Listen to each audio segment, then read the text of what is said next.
This is Martin Giles of the Guildford Dragon News, and the planning meeting to decide on the view of the council on the Wisley application has just concluded. And if the application hadn't already gone to appeal, they have decided that they would have refused it. And I'm now with Catherine Young of the Residents for Guildford and Villages and the Ward Councillor for Clarendon and Horsley, and Richard Mills, the Conservative Ward Councillor from Castle Ward. First of all, if I can come to you, Catherine, you weren't a voting member tonight, you're not on the planning committee, but you spoke in favour of refusing the application. Obviously it's gone to appeal, so the council can't actually do that. Well, what motivated you to do that? What are the main reasons for you? Well, thank you, Martin, for the opportunity to talk about that, because, I'm obviously delighted that it has been recommended for refusal, even though the decision is out of our hands. But I wanted to speak because I still believe many of those reasons for refusals are like a tick box exercise for Taylor Wimpey to just tick off and say, right, we've delivered that, so there isn't a problem. They couldn't even be bothered to come here tonight.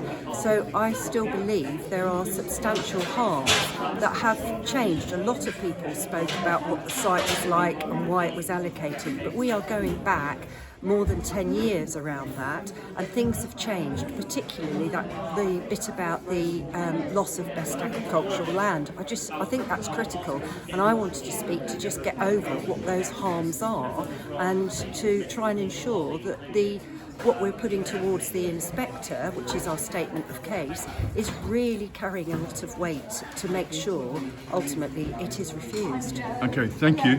And Richard, if I can come to you. Now, interestingly, when you spoke about the application, you said that during the site visit, or towards the end of the site visit, you actually changed your mind about the site. What was it that changed your mind?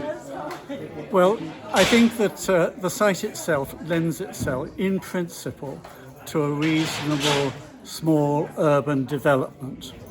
But the moment you go outside it and see the context within its set, the narrow rural roads and the small communities, it becomes evident to me that that is not a sustainable location and that two simply do not mix.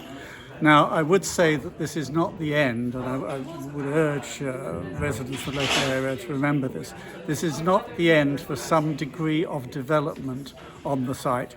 It would be, in my view, perfectly possible to have a couple of small 200 or 300 settlement communities within this very large site, and that's one option which must be on the table, I think, given that we still have substantial housing needs across the borough. Okay, but the site was allocated within the local plan that your party put forward in 2019, and it was for a substantial number of houses. Yes, it was indeed for up to 2,000 houses, but I think it's become clear on closer examination of the surroundings and the relationship between those and what can be done on the site, that was perhaps an over-optimistic view of what could be done.